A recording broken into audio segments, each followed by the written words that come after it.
612,000 Kansans turned out in August to answer one question. In California, a committee answered 415 questions in an afternoon without debating any of them. Plus, the line on a job posting that kept people out of jobs they could already do, and the state that just deleted it.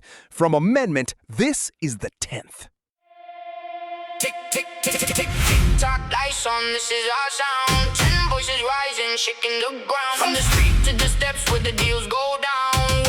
Welcome to the 10th now. The 10th, hey! Turn it up right now. The 10th, yeah! We don't back down. Truth in the beat, fire in the sound. This is the 10th.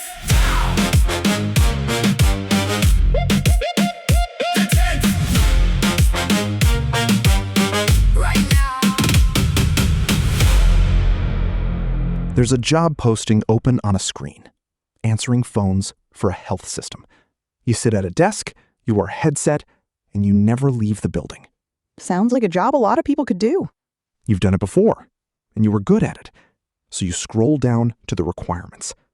And the third line says, valid driver's license required. For a job where you sit at a desk? And you don't have one. Maybe you have epilepsy, and the state won't issue you one. Maybe you're legally blind. Maybe you've ridden the bus your whole life and never needed a car. It doesn't matter which, because the form doesn't ask. It just won't submit without a license number. So the job you can do is on the other side of a box you can't check? Advocates put the number of people in Illinois without a driver's license at about 1.85 million. And until Friday, an Illinois employer could put that line on a posting for a job that never involves driving. This is your briefing for Sunday, August 9th. What state legislatures and Congress actually did this week. I'm one of the hosts of the 10th from Amendment at amendment.app. And this was a week about who gets to decide and how visibly they do it. In Kansas, 600,000 people showed up in August to decide something themselves. In California, a committee made 415 decisions in one afternoon without debating a single one of them. And in 3 states, a governor decided with a pen. Let's start in Kansas. On Tuesday, August 4th, Kansas voters rejected a constitutional amendment that would have changed how the state picks its Supreme Court justices.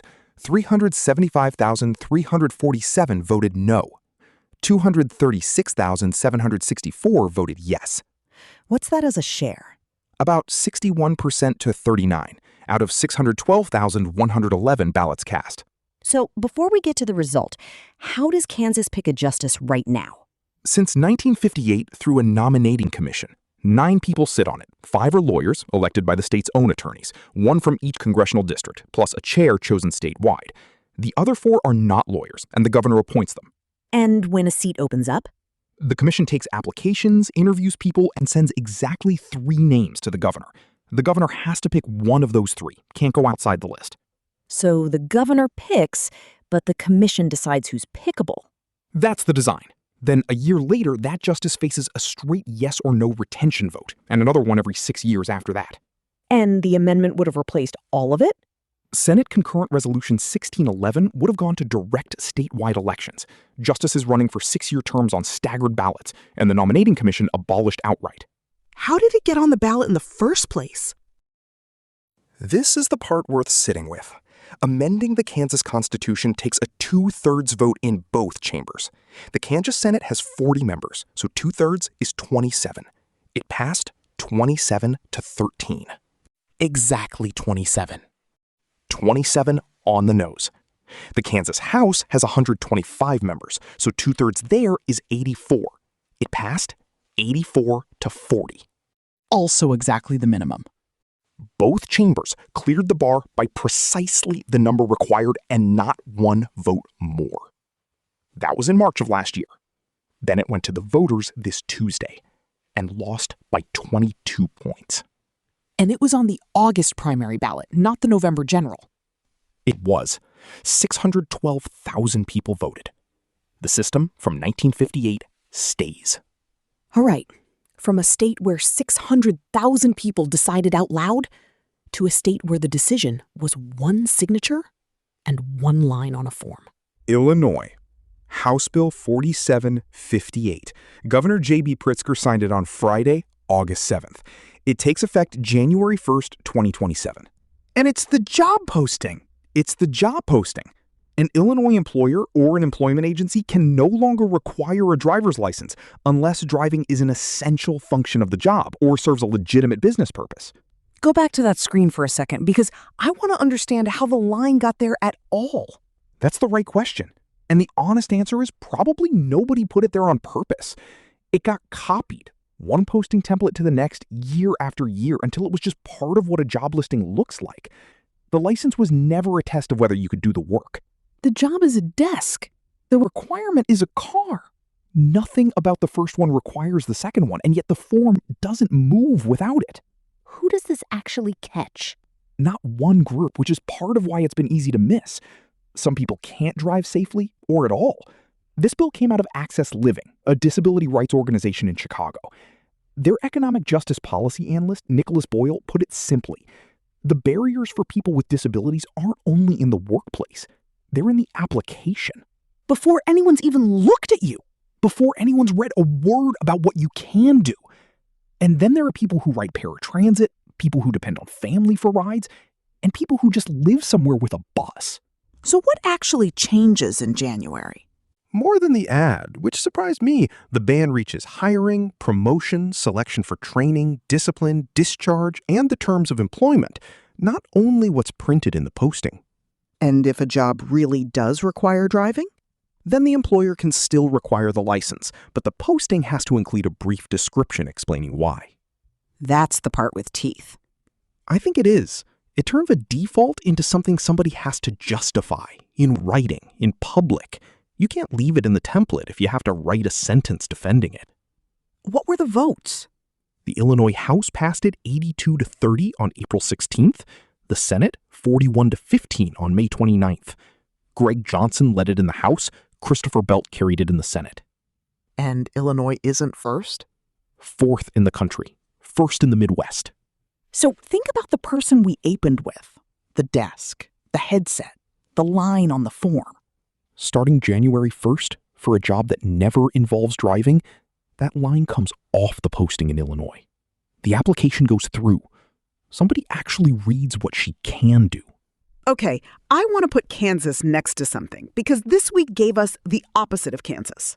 California. On Monday, August 3rd, the California Senate Appropriations Committee worked through 563 measures in a single hearing. 415 of them were placed on the suspense file, each one on a 7-0 vote. Explain the suspense file, because I don't think most people outside Sacramento have heard of it. It's one of the most consequential mechanisms in American lawmaking, and almost nobody knows it exists. In California, if the Senate estimates a bill will cost the state at least $50,000, it goes to the Appropriations Committee. And the committee votes it up or down? The committee can do something else. It can set the bill aside, put it on the suspense file. Nothing's been rejected, nothing's been passed. The bill is just held until a later hearing where the committee decides in one batch which ones come off and which ones never move again. So a bill can die there? A bill can die there without a single recorded vote against it. Nobody's on the record opposing it because there was never a vote to oppose. The deadline for California's fiscal committees to report bills to the floor is Friday, August 14th. Give me 2 of the 415 so the number has something behind it. Assembly Bill 1930 from Rick Zebar would bar releasing records of abortion or gender-affirming healthcare in response to an out-of-state investigation or subpoena. The Assembly passed it 60-17 in May. Suspense file, 7-0. And Assembly Bill 1753 from Catherine Stefani covers the procedure for surrendering firearms and ammunition under a protective order, also 7-0. Here's the contrast I keep turning over. In Kansas, 612,000 people put themselves on the record about one question. And in Sacramento on Monday, 415 questions were answered with a vote not to answer them yet. Both of those are how a legislature works. Massachusetts next, and I want to push on this one. House Bill 5620, it's called the PROTECT Act. Governor Maura Healey signed it Wednesday, August 5th at a community center in Chelsea. The Massachusetts House had enacted it 135-21 on July 30th. What's in it? It bars warrantless immigration arrests at 4 kinds of places: courthouses, schools, childcare centers, and healthcare facilities, hospitals, clinics, nursing homes. It blocks new 287G agreements, which are the arrangements where local police take on federal immigration duties. It lets a parent prearrange guardianship for their kids in case of detention, and it lets someone whose constitutional rights were violated sue in state court. Here's my push.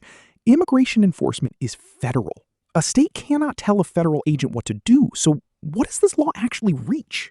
It doesn't try to command a federal agent. It works on three things a state does control. Go. 1. Its own buildings. A courthouse, a public school, a state-licensed clinic. The state sets the conditions for arresting somebody inside them without a warrant. 2. Its own police. A 287G agreement is voluntary, and a state can decline to enter new ones. And 3. Its own courts. The right to sue is the enforcement mechanism, and that's the load-bearing piece. A rule nobody can sue over is a statement. A rule somebody can sue over is a rule. How it holds up is a question for the courts, and we're not going to guess at it. Agreed. That's what it says, and that's what a state's authority covers. One more state, and this one's smaller and kind of satisfying. New York, Senate Bill 10,113. Governor Kathy Hochul signed it Thursday, August 6th. It took effect immediately. What was broken? New York lets licensed cannabis operators sell directly to people at approved pop-ups and farmers markets under a showcase event permit. That permit required 3 separate licensed businesses: a cultivator, a processor, and a retailer. And the problem? The smallest license tier is a micro-business, and a micro-business is already allowed to do all 3 itself. It grows the plant, it processes the plant, it sells the plant. But on the form, it counted as one business, so it had to go find 2 partners it didn't need. For an event it was already licensed to run alone. Now it can serve as all 3. The Senate passed it 47-13 on June 1st, the Assembly 88-53 on June 5th. Michelle Hinchy sponsored it in the Senate. And nothing changed about who's allowed to sell. Not a thing about who's allowed to sell. A form changed. You can look up that one and every other bill we've mentioned at amendment.app. One from Washington. On Thursday, August 6th, the Senate Agriculture Committee met to mark up the Agricultural Act of 2026, the Senate's Farm Bill. It did not make it out of the room. What was the vote? The motion to report it to the full Senate failed, 10-11. To be precise, the Farm Bill isn't dead, it failed to advance out of committee. What was the fight about? SNAP, food assistance. Specifically, a change that shifts part of the program's cost onto states and counties, calculated against each state's payment error rate. Democrats on the committee wanted a 2-year delay of that timeline. That's where it broke down. Did anything get done before it stalled? A handful of amendments were adopted, including reinstating mandatory country of origin labeling for beef. Then it stopped. And then it stalled. Here's the committee's chairman, Senator John Boozman of Arkansas, on what he said the fight was really about. We're holding hostage the people that were charged to help. Again, this is not about SNAP recipients. This is about the states with very, very high error rates. We're holding hostage our farm community. That's his framing of it, and the other side of the room described the same disagreement as a 2-year delay they'd already offered. The vote was 10-11 either way. And here's why this lands on a show about state houses. One thing that was not in the Senate's base text, the Save Our Bacon Act, House Resolution 4673 from Representative Ashley Hinson of Iowa.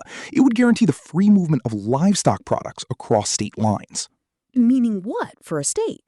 In practice, it would make California's Proposition 12, the standard California voters approve for how pigs sold in the state are raised, unenforceable against pork from anywhere else.